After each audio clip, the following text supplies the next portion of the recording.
Hello and welcome to episode 89 of the Say Hey podcast, part of the Believe Podcast Network.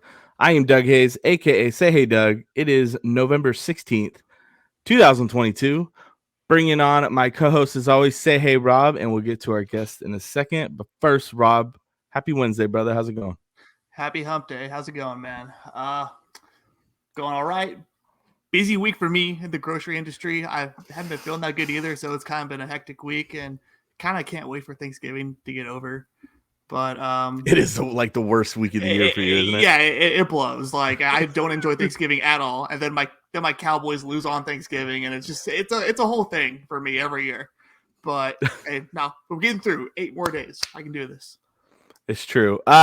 We would like to bring back to the podcast our good friend Steven Rissotto. You can give him a follow on Twitter at Steven Rissotto, like you see it there on the screen. Steven covers the Giants for SF Bay and is going to be doing it again next year, correct? That's correct, yes. Awesome. Thank you for your lengthy answer. Now I have to speak. No, I'm just kidding. No, Steven's been on here a few times for you new listeners, especially the new Believe listeners. Yeah, Steven, young writer, going to school right now at San Francisco State, correct? For journalism. Yes, yeah? Journalism with a minor in education. So I'm a junior right now. Got one more year left after this, and we'll be off. Awesome, man. He does great work.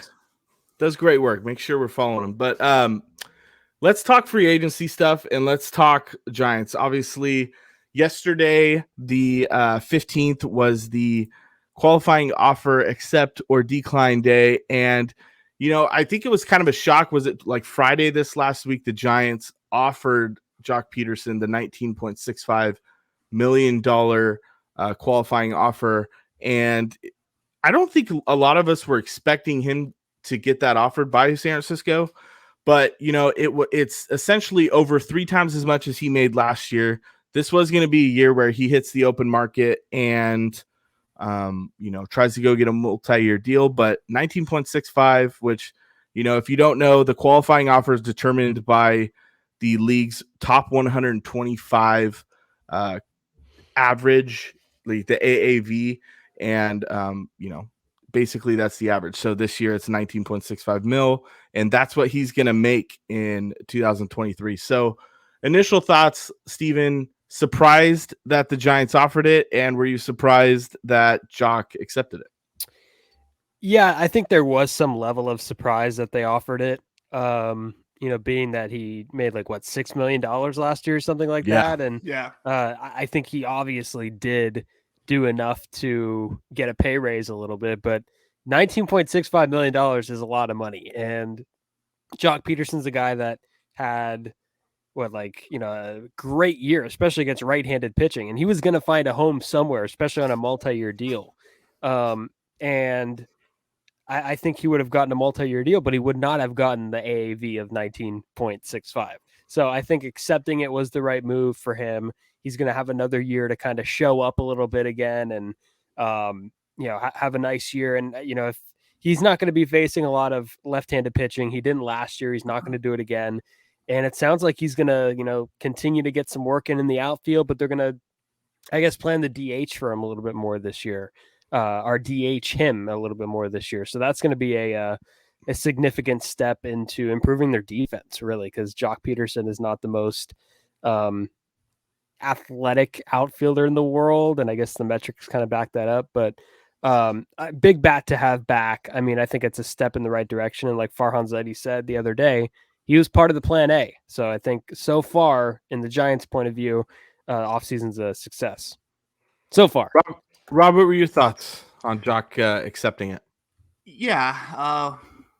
I think it's a good thing for the franchise at the end of the day, especially hearing Joc's comments saying, oh, yeah, you know, I had been hoping to come back, of course, and I know we're planning on signing some other guys. So I know the fans were happy to hear that. But it kind of got out with Joc at the end of the year how frustrated he was about not being in the playoffs, and so when I heard that, I'm like, oh, god damn it, this fool don't want to come back here. Like, so buy Joc, and then this happens, and I didn't think they were gonna even send out the qualifying offer. And when I heard it was $19.65 million, I'm like, oh, how the hell is he going to turn that down? So yeah, hell of a raise, like you said, Steven. He deserves it. Let's be honest, guys. Like when he's on, I mean, it's kind of Brandon Belt-esque where he can carry the offense for a good, 2 weeks. I mean, we all remember that Mets game last year, and I mean, pretty much single-handedly won that game. And that was also the game where Tyler Rogers had all those runs go against him, and it screwed up his ERA for the rest of the year. I'll never forget that night. Craziest night of the year, that Mets-Giants game. But yeah, hopefully he's more in that DH role, like you were saying, Steven. Watching him roam left field in his pajamas wasn't really a fun sight for us for most of the year. But the whole defense sucks, so let's not single him out. Yeah, the defense gotta get better, and if the plan is to primarily use him as a DH, then yeah, I'm on board. From Pederson's perspective, though, I mean, like you said, lefty on the mound, or like he was not an everyday player this last year, but he was only getting paid $6 million. He was worth every penny and more. But would it concern you if the Giants use him in the same manner, the platoon matter, in 2023, if he's playing, 4 days a week and he's, playing in 120 games, like, and this guy's be making almost $20 million. Like, don't you feel like he has to play more even against left-handed pitching to, live up to that contract? Even if it's just DHing, like we need to see his bat in there like every day, I would assume. I don't think so. I think I see what you're saying, but I do think that, the Giants kind of got, I do think they wanted to bring him back. And I do believe Farhan Zaidi when he says that Joc was plan A. But I also feel like in order to ensure he came back, they had to give him that extra boost there. And, Joc Pederson's like the perfect platoon player. Like if you lived in a world where like there was perfect platoon players, like it's not necessarily Mac Williamson, Jared Parker platoon, or even the recent Lamont Wade, Darren Ruff. It's not that level. This is a guy who like is literally very good against right-handed pitching. He's got top-notch power. I mean, he was like 5th in exit velocity, I think, in baseball this year. Way up there. Yeah, he was almost hitting 400 with runners in scoring position, and that's like Freddie Freeman, I think, is the only one that had a higher average there with runners in scoring position. He, was really good in the leadoff spot too. He's got really good numbers there. There was a stretch there like in July where he didn't homer for a while. But like it correlated with the Giants seeing like a lot of left-handed pitchers, left-handed starters. So I see what you're saying that like, you want that value. This isn't $6 million anymore, like where he's, playing against righties and it's you made your money in April and May. This is $20 million. And, what am I trying to say? I think that this is the price that you had to pay to get him.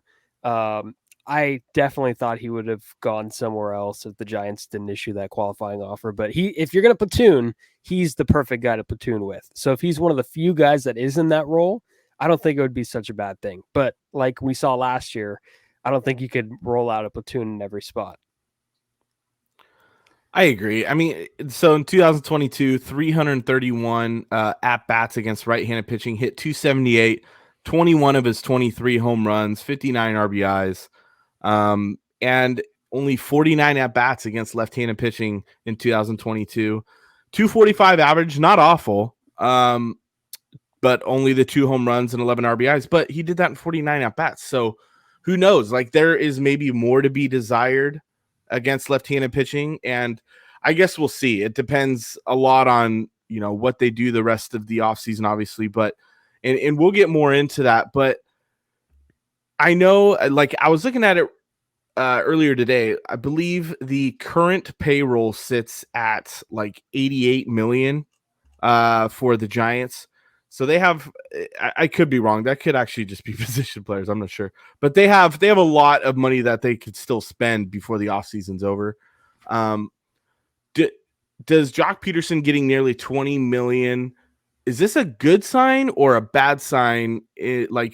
as we look at the Giants and how they're going to structure over these next couple of months heading into the next season, do we think that this is going to be one of the bigger contracts? And honestly, I think a lot of people will be disappointed if this is one of their bigger moves, or is this just a beginning and they're really planning on spending a lot? Because we've heard from Greg Johnson himself, one of the owners of the Giants group, that and we talked about this earlier in our Giants Chatter admin. Steven is one of our admin as well in that group, that the Giants are planning on spending in between having $170, $180 million payroll in 2023. And when I first heard that, I kind of laughed at it. Like, this guy's talking about seriously wanting to compete, and we're still not going to get to $200 million threshold. I know that's loaded what I just said, but do we think this has an impact where they're going to build more off of this, or this is one of the more significant moves this offseason? I don't know. For me, I think it's just the beginning. I think they kind of understand where they're at as a franchise. Yeah, I'm still with the whole, I'll believe it when I see it. But yeah, if I had to bet right now, I would say they're far, far, far, far away from being done. The division last year, guys, I mean, with all the moves the Padres and Dodgers made, I mean, it was a real eye-opener, I think, for Farhan and Greg Johnson, and just how far away they really are from being a real factor. And after getting exposed, basically running back the same team from 2021 and making no moves when they had a lot of money to throw around, they have even more now. So now there's even less of an excuse. Yeah, I think, they really got put on notice as a franchise. So, and I'll take Joc's word for it. The other day he was really excited about getting that offer and saying there's more guys coming. I'm glad to be part of the solution here. I mean, hell, it's 1 year. So, I mean, of course he's happy. $20 million. Yeah, everybody's gonna be happy about that. But so I'm trying to remain optimistic that, yeah, this is just the beginning and there's so many guys out there, and free agency just got started. So I don't want to start being like, oh God, here we go. It's just going to be Joc and they're going to re-sign Belt to a little deal and do all these other things that have kind of kept them in place the last, 2-3 years. So I'm trying to remain hopeful that they got a long way to go this winter. Yeah, and I want to agree real quick. First of all, I think Greg Johnson might have made a mistake by putting a number on payroll. Like, come on, right. 170 to like. Totally why are you making that? Why are you making that like public? That's just stupid. Because now fans, like, every move they're going to make, they're going to go and reference the payroll, and they're going to go. There's an expectation now. Yeah, $10 million away. It's like the Yankees, like when they made negotiations public with Aaron Judge. It's like the same kind of concept a little bit. But no, I agree with Rob 100%. This is the tip of the iceberg. If plan A is to get better and Joc Pederson's part of plan A, then and they don't obviously want to bring back the same group from last year because like everybody's a year older, everybody's less athletic, and they wanted to make it a point to get younger. But I feel like, Larry Baer, we know Larry Baer and the Giants ownership. We know Larry Baer, like, come on, Larry Baer is completely star driven. Like, you don't think that guy wants to start? Like, Greg Johnson named Aaron Judge or referenced Aaron Judge in the press conference, as, quote unquote, the guy in pinstripes in the Bronx, So like he's inadvertently naming this guy. And Larry Baer, was spearheading the whole Bryce Harper pursuit. We know about that. And, Farhan Zaidi, we always forget that he was around such great big players in LA. Like, we always forget it. It's like, do you think he doesn't want to build what they have going on? So, I mean, that's the thing that I've always seen on Twitter and on social media among the fans, but I think it's the tip of the iceberg. But I think they made a little bit of a mistake putting kind of a number there on payroll. I think that's something that should be maybe kept to themselves. If they want to, be realistic with that, then just talk amongst yourselves. Like, not everything needs to be public in the business of baseball. Pressure will do that. I agree. So yeah, just thoughts on Joc Pederson, obviously, since that was kind of the big news yesterday. We don't have to go too much into details. I forgot about this, but we should probably touch base on it. The Rule 5 deadline was yesterday for teams to protect their prospects if they wanted to keep them around, basically, or put them out there for other teams to nab on December 7th, which is when the Rule 5 draft is. So yesterday, Jose Cruz, Keaton Wynn, Luis Matos, Marco Luciano, we're all protected within the Giants organization, meaning they will stay in. Now, this also means, if I'm correct, they have to be on the 40-man roster this entire next year. Is that correct, Steven? Yeah, I think it's like till a certain extent, and like some teams like manipulate it with like the injured list and stuff. I think, but and then if they're not, they get offered back, and like the team could accept whether they want them back or not. And if any team manipulates an injured list, it's the San Francisco Giants. It's Giants. Yeah. But also that meant other guys were going to get DFA'd. Colton Welker, big name Harleen Garcia, who's been in the middle of this Giants bullpen the last few years.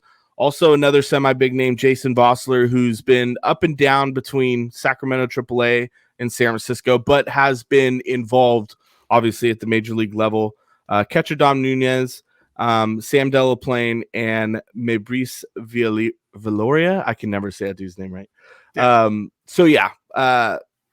Definitely going to be interesting to see whoever did not get protected, if anybody gets taken in a couple weeks when that Rule 5 draft goes down. So Will Wilson? Keep an eye on that. Yeah, Will Wilson. Wilson. That's true. And we all remember what that took for them to get him. Zach Cozart. A lot of money. So let's just, I have a little hot stove chatter. This is the best time of year, like especially in the off season, where teams can finally sign players now. And obviously, like we've had a couple signings. We've even had a trade or two, like Teoscar Hernandez got traded from the Blue Jays to the Mariners. I believe that was this morning. Are we expecting any significant moves over the next couple of days, or do we think that this is going to drag on? And especially the bigger names, generally we see them kind of go deeper into the winter and play things out, let teams bid, talk with agents before anything happens. Like, do we think by Thanksgiving next Thursday, like any significant, like top 15, 20 free agent gets signed? What do you guys think? All right. I'm going to say probably Such not. a vague question, I know. It is. I'm going to say probably not. Anthony Rizzo just got signed yesterday, and that surprised me. Just given his his pedigree, but yeah, I think there's a bit of a trend. You can't count last year because of the lockout and stuff, and dudes were getting signed in like February. So I've had a couple people hit me up and going like, "Do you think it's gonna be like last year?" I'm like, "No, guys, it's not gonna be like last year where dudes were signing right for spring training and stuff." And yeah, like that's not gonna happen. But I think you have a lot of players now. They just these agents are willing to drag this stuff out as long as they possibly can, and and there's so much money. Baseball, it's insane now. The contracts that are getting thrown around are absurd, and you have all these young guys too that are getting locked up early. I think the landscape of the game for free agents has changed. They're like, oh, well, look what Fernando Tatis got. He hadn't done shit, and technically, once Soto's a baby, and look at the contracts. Oh, they offered him that. Well, what's he? He's a baby. I've been in the league this long, and so for guys like Aaron Judge, and it's the contract lengths too. So there's just so much to throw around with these agents and all these GMs. So I don't expect anybody, substantial or big time like Aaron Judge, Trey Turner, guys like that. The shortstops in particular, I believe, are going to get dragged out because there's so many of them. I believe once the first one goes, then you'll start the domino effect with them, and same thing with the pitchers. Justin Verlander, he wasn't going to sign until he got that Cy Young. So, given his age and how long is he really going to pitch? I give Verlander a chance to sign rather quickly, but outside of him, and that's just because he's almost 40. Outside of him, I think it's going to drag on for a few weeks. Yeah, I think agree. Rob brought up a really good point just now about how a lot of the best players in the game are never going to see free agency in their prime because they get locked up so early. Like Tatis, Acuna, and maybe Acuna. I forget how long his was, and he's just still so young. But a lot of these guys, it was like 8 or 9 years. Yeah, so maybe he'll still be maybe like the early 30s or whatever, but a lot of these guys are never going to see like free, and that's kind of how it used to be. Like, you know, it was like weird to see Chipper Jones or Derek Jeter, those one uniform guys, test the market. But I agree. I think like once the shortstops go, it's going to be a ripple effect. I think DeGrom and Scherzer are like tied by the wayside. Like we've talked about it, right? We're debating, you know, 5 year or you know, a few years for deGrom, or like what, 5 years for deGrom, 130 compared to Verlander, 2 years. So like, and it's a good comp. Like Verlander's older, right? Coming off Tommy John, had a great year, Cy Young Award winner, and then deGrom, who, you know, hasn't really thrown a ton of innings the past few years. There's more risk factor involved. But yeah, no, I think the market's going to get going. Maybe the outfield market starts, you know, becomes the first market because we're seeing teams move guys to try and get other, like Teoscar Hernandez was a good player in Toronto, but like maybe it seems like they like Andrew Benintendi more, like or a left-handed hitting outfielder more. So he's a free agent though. It's no guarantee. Yeah, I mean that's true. So they're trading like good players to open up holes or to open up like a spot for like free agents. That's something I've noticed. So the right now I feel like it's like getting the framework ready, you know, getting the house ready for company, you know, and then everybody's going to start walking through the door. Well, you know, I'm glad. Well, first of all, I got to point out, Rob made a good point of, yeah, Justin Verlander is your AL Cy Young Award winner. That was announced tonight. Sandy Alcantara, of course, the unanimous NL winner. But in regards to Verlander, you know, absolutely. I know it's early on in the offseason, so this wasn't going to hit anyways. But, you know, he probably earned a couple more $1,000,000 just by having that award tab to his name. But I kind of want to talk about deGrom. You brought up deGrom, and I thought, you know, this was kind of a loose episode just to talk about free agency in general. And this was something that we discussed on Giants Chatter today, on Twitter today, when we were talking, and this is more in specifics with the Giants, when we're talking about Jacob deGrom and Carlos Rodon, because I think those are two great pitchers, obviously. Carlos Rodon is coming off his best year of his career. It's his first full year in his career. He stayed healthy, had 32 starts. Jacob deGrom, though, recently, the last couple years, has dealt with some injuries, including some arm injuries. We know that when Jacob deGrom is on the bump, he is arguably, I say he's got the best stuff in the game. He is the best pitcher in the game when he is out there and he is healthy. And he's 34. And Carlos Rodon is 29. Now, obviously, this is a lot of, you know, hypothetical stuff. But, you know, if they were to sign them both, that's probably not going to happen, let alone one of them. But if you had to choose between one or the other, I think some of us, and I'll let you guys give your position on this too, but my argument was, you know, you're going to get 3 years, probably approximately $130 million to get Jacob deGrom. Carlos Rodon's going to be about 5 years, but also maybe in the $130, $135 million range. Both of these guys have dealt with injuries through the years. deGrom is older, obviously. But if you had to choose the 3 for 130 for deGrom or the 5 for 130 for Rodon, what are you going with?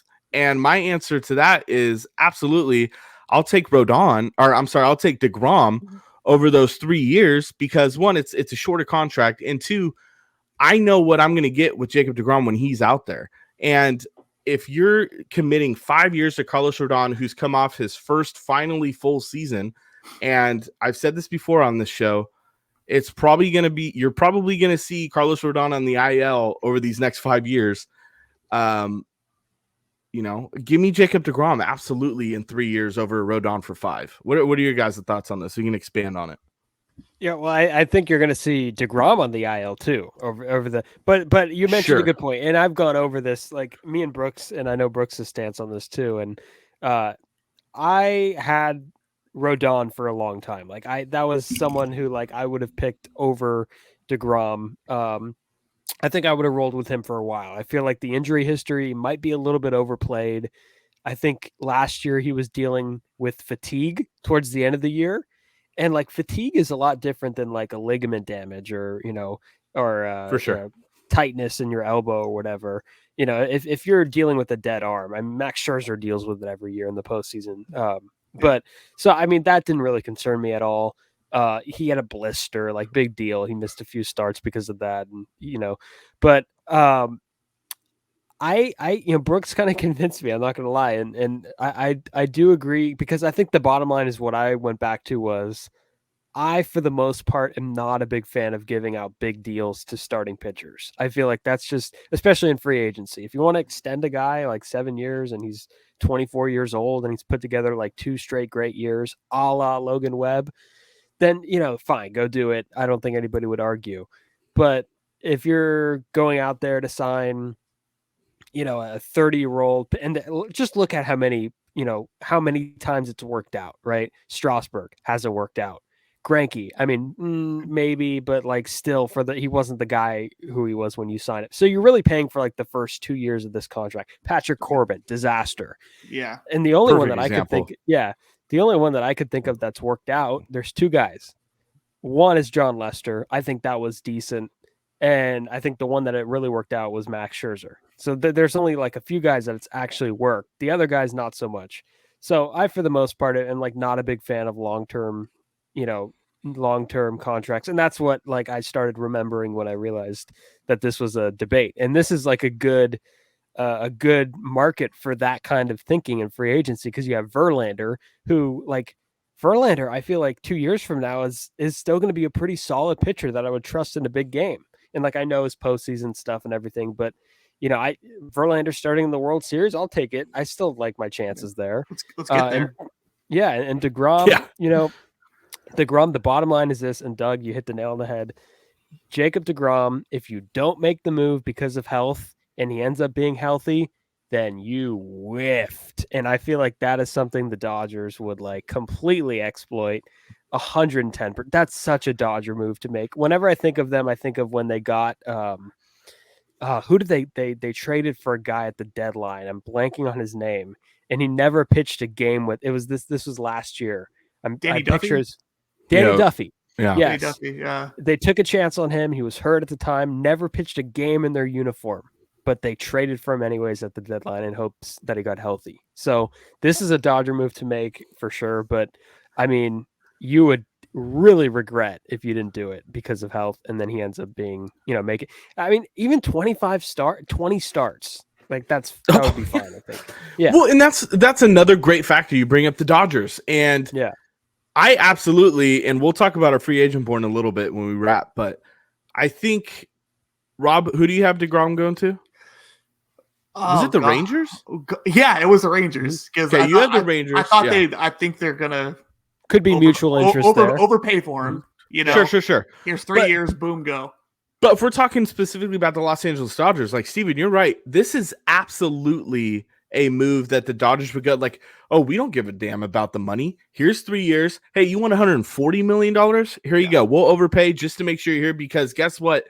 When push comes to shove, he's healthy towards the end of the year or in the playoffs. And, Dodgers postseason jokes aside, like whatever, they get there every year and they have a damn good roster. Yeah. You're talking deGrom, Buehler, Urias, Gonsolin, Kershaw. I mean, that rotation next year would be absolutely ridiculous. And it may come down to, I'm sure the Giants are going to be like at minimum talking to deGrom and his agent. I don't know how serious they would be about bringing him in. I don't think he's coming to San Francisco. Yeah. This is conversation. We're just talking about, one of the better free agent pitching arms in recent memory. But yeah, this has Dodgers written all over it. And it may come down to, we actually really just wanted to bring in deGrom so he doesn't go to LA. And that would be a huge plus for the Giants and a huge, like you said, whiff for LA. But in regards to Rodon, obviously, and I think I said this last week, Rob, if Rodon had his 2022 like he did, or 2021 like he did in 2022, and he just had back-to-back seasons like he just did, one, he's for sure getting 5 to probably 6 years because I think he's like just turning 30, and he's going to get more money. But even like his best year before this last year is 2021, and he still missed a good amount of starts because of injury. Like, I understand, and I saw this term thrown around a few times today, recency biased. You know, Rodon was healthy in 2022. deGrom, didn't pitch until like July or August in 2022. So that's kind of more on your mind, and I get that. But you got to look at the longevity of careers. Like Jacob deGrom did not miss many starts from his rookie year until like 2020, 2021. He made a lot of starts. Rodon has had injury stuff every single year, and in a lot of those years, he didn't have great numbers. He started figuring shit out now, and he is, when his stuff is on, Carlos Rodon's one of the better arms in the game. But you know what you're going to get with Jacob deGrom. Like, he's going to shove it up your ass, 99, 100, 101 miles an hour, and I don't know. I don't understand why this is a tough topic, but I guess we see things differently. So I don't know. And even if deGrom comes to camp throwing like 90, 93, 94, like he's still got great stuff. He's still a guy that knows how to pitch. Yeah, of course. Yeah. So just wanted to talk about that in regards of specific pitching. But yeah, I mean, we talk about the shortstops. I agree. I think that all four of these guys are going to try and wait as long as possible to see, hey, is anybody else going to make the first move? And then you may see, boom, a couple days later, the next guy goes. Another couple days, the next guy goes. So, I mean, can we agree this is the most talented shortstop free agent class, at least in our lifetime? I mean, we're talking Xander Bogaerts, Trey Turner, Carlos Correa, and I don't know why I'm blanking on the fourth guy right now. Dansby Swanson. Thank you. Yeah. So these four guys, and I think we should talk about our free agent board in a little bit, because we could talk about where we think these guys are going, and that would be fun. But if you had to pick one of those four shortstops for the next long-term contract, whatever these guys are going to get, Steven, who you wanting to go with for the Giants? Who would you pick, and why would they be the best fit? Yeah, I think you have to go with like the best player available, and I think that's Carlos Correa. I just wrote about it on Giants Chatter. Go check it. Shameless plug. He's the youngest. He's not the youngest, but relatively young. He's 28 years old. I believe next year is going to be age 28. He just turned 28 in September, so you got a full year or most of it as a 28-year-old. And I've heard like that. Maybe Turner might be a better fit because Brandon Crawford, and he could be a little bit flexible with Crawford there, and Bogaerts. We're talking about other positions a little bit. But my theory is that if you don't want to sign Carlos Correa, the best out of that group, if you don't want to sign him because of Brandon Crawford, then I feel like there's major issues. Like, sign him and then figure it out. That's my method. Mm-hmm. You could figure out where they're going to play after, but because Correa is not going to platoon, we know that he's not going to get pinch hit in the fifth inning or any of that. But I think his right-handed bat. Giants haven't had a big right-handed bat, and he's gonna get. I think he gets like 9-10 years, and if he ends up moving to third base, because that's been a question, and any big shortstop that comes up who's like 6'3" or above is always going to have that question mark. How long have we heard it with Corey Seager? We've heard it with O'Neal Cruz. We're going to hear it with Carlos Correa. Is he going to move to third base? So even if he does, then you got Marco Luciano there. Right? So I do think that Correa is the best free. He's got power. He hits lefties extremely well. He hits righties extremely well. And he just brings an aura. I feel like the guy's just a champion. I don't care what he did in 2017. And Doug, you said that in the comment section there. I feel like he's the type of guy that's like really smart. He's a baseball rat, and he makes other guys better. And I think he would automatically be a leader on this team. And I feel like he would be such a good fit. But I understand Turner. I understand some of those other guys. Turner has the defensive flexibility that I mentioned, but I honestly see him going to Philly. him or Bogart's going to Philly, but I know we'll get into that. But I think Correa would be my guy. It's a good argument right there, man. Yeah, I'm torn between Turner and Correa too. I mean, you give me one or the other, and I'm not complaining about nothing. But yeah, I would probably go with Correa as well. Just I feel like he would be more willing later in his career to move to third. You know, I just, or hell, even move the outfield. I mean, the dude's huge, and he's got power to all fields. Like you said, you know, there's no ever going to be a platoon deal with him. Like, he's going to play all the time. He's going to be a leader on this team, and he has a serious championship pedigree already. And yeah, we talk about 17 and the trash cans and that Altuve's buzzer and whatever was going on there. I don't know, but hell, I mean, they came back and won again, you know, this last year with Dusty. And so if I'm trying to build my franchise around a guy, even if I think Trey Turner is the better player right this second, it would probably be Carlos Correa. If I'm going all in on a 9-10 year deal, which we all think that's what he's going to get, I'd probably have to go with Correa too. I'm with you guys. And Trey Turner is, and we'll talk about this in a minute too, he is my most wanted guy. Now, we're doing a series on Giants Chatter, and I'm going to show our board here in a second of our predictions. But we're also doing another series right now where we started last year. We put out our most wanted, where it doesn't necessarily mean we think they're coming to the Giants, but we put out why we think they would fit with the Giants, their contract projection, and the odds from 1 to 5, you know, 1 being not great at all and 5 being very strong if that player will end up with the Giants. I put Trey Turner as my most wanted guy. We're all doing 2, but my first guy was Trey Turner. But yeah, I'm with you. I think that the best fit and probably has a decent chance of coming to San Francisco is Carlos Correa, just because he's younger. He's a big athletic guy. He actually is kind of what we're hoping Marco Luciano ends up being. And man, wouldn't it be sweet if in 2 years Luciano's at short and Carlos Correa is like, hey, long-term, I'm cool. I have a rocket arm. I'm going to move over to third. And the left side of the infield for the next foreseeable future is Marco Luciano at short and Carlos Correa at third base. Now, I'm not saying that's going to happen. No. Carlos Correa is a good shortstop, but that would be fun. A lot of power on that side of the infield as well. But I do want to show...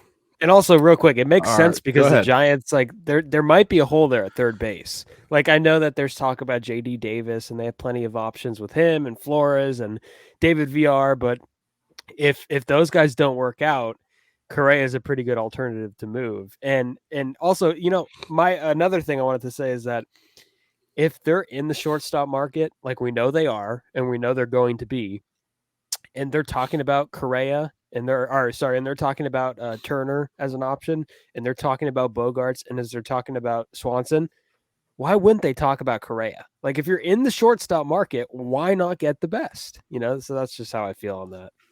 Yeah, I hear you. And so, like, according to ours, Steven, you actually do have the Giants getting Trey Turner here on our prediction I do, board. yeah. I do think that Turner's the better fit. But in terms of, like, best player, I love Trey Turner. I do think that, yeah.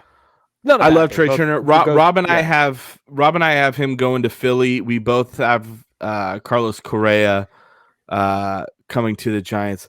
And I swear, Robbie and I did not discuss these. No. But yes, our first 5 picks are identical. But I thought it would be fun to share this tonight because, you know, we put a lot of work into this, and I know Steven's itching for me to say credit Steven Rissotto for the graphic, even though he didn't do shit. I did the graphic, damn it. No, but we've done this the last couple seasons. It's a lot of fun. You know, kind of just throw it out there. And if you're not joined up on Giants Chatter on Facebook, make sure you do. And also, you can get that in the description of the show below. And then you can find our most wanted articles at giantschatter.net or also on the Facebook group Giants Chatter. So, yeah, there's some fun stuff here. I see that, let's see, Steven has, since we talked about him, Steven and I agree that Jacob deGrom's going to LA. Rob, you have him with the Texas Rangers. Now, yeah. So, but we do all agree that Justin Verlander is going to be back in Houston. Do we think that kind of speeds up now since the Cy Young voting's over? He won it, and you think like Houston's like, all right, we want to keep you around. You just won a World Series with us. You're coming off a fantastic year, obviously. I mean, do we think Verlander deal gets done pretty quickly if he stays in Houston? I think so. Yeah, I think it's going to get dragged out over another week or so. I'd be shocked if he gets signed before Thanksgiving.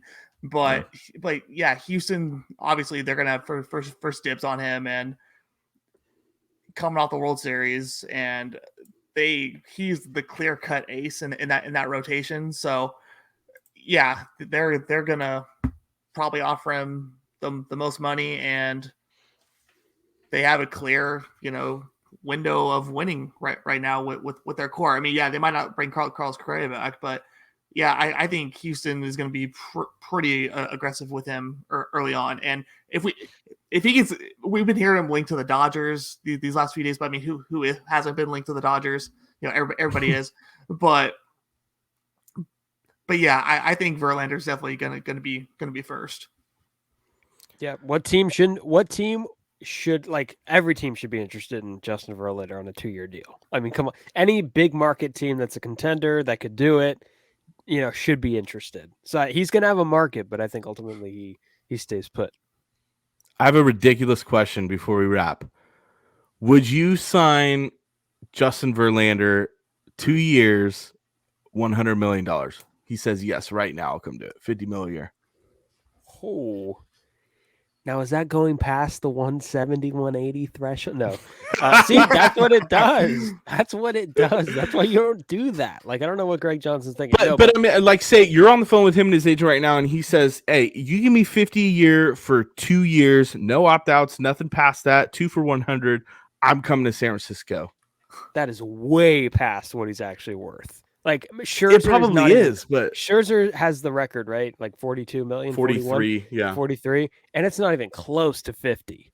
So, like, I mean, and he's not getting more than Scherzer. So that's my feeling on it. But I don't think it would ever get into that. Like, no team would go up that much for him. I just doing a hypothetical here. I don't think that would happen either. But I'm just saying, like, if it was like gun to the head right now, hey, I'll do this. Jeez. Okay, let's be okay. He would do it. That's what I'm saying. That's why he said, "Yeah, I'll do it." How Yeah. about two for 90? He does 45 a year. Still a little more than Scherzer, but he stayed healthy. He's actually like Verlander stays healthy. Yeah, and he's going to be 40. And Scherzer, is 37, but didn't stay healthy this year, like the whole year. I don't know, man. What about 2 for 90? Yes. Yeah? I think so too. Yeah. Crazy numbers, man. These guys get paid a lot of money. And also, I mean, let's be real. Rob couldn't care less about Justin coming to the Giants. It's all about Mrs. Upton. Yes. I mean, even if he gets Tommy John again, at least she's around. Like, yeah, like, come on. Like, I mean, it's been a long time since Matt Cain's wife. So, yeah. Steven, we'll wrap here. Plug yourself. Where can we find your stuff, your podcast, all that? Yeah, no. Yeah, so you can find me on Twitter, of course, at Steven Rissotto. If you're watching, you have the at right there. RizzoCast, of course. I just did an episode with former Giants prospect, not really a prospect, more of a depth piece, but played in the minors for a long time with the Giants, Miles Schroeder, who is a Bay Area guy, and he is actually looking to get into coaching. So we joked around and said that could be like the video he sends to teams. And he coached actually with the Augusta Green Jackets, which sounds familiar because it was the Giants' old like short A ball, I think, team. And now it's the Braves AA team. So he's been with them as like a third coach on their staff the past 2 years. Now he's looking for something new, and just a really good baseball mind. We had a lot of fun. And then coming up, I just talked today. I haven't put it up yet, but it might be out by the time this podcast is out. I talked to Pirates beat writer for MLB.com, Justice De Los Santos. We talked about like his career, a little bit on the Pirates, a lot of O'Neal Cruz stuff. So go check that out. And then some more episodes to come. A lot of good stuff waiting in the wings. Awesome. Spotify, Apple, wherever you find your podcast. RizzoCast. It's great stuff. It's great stuff. Awesome. Well, thanks for coming on, Steven. I'm sure before the season starts in 2023, we'll probably have you on again because we just have you all the time. So yeah, thanks for coming on. Rob and I will continue to hammer free agency stuff over the next few episodes. So appreciate your support. And until next time, for Say Hey Doug, Say Hey Rob, Steven, thanks for joining us, and go Giants. Go Giants. Say hey, say who, say Willie, say hey, say who, swinging at the plate, say hey.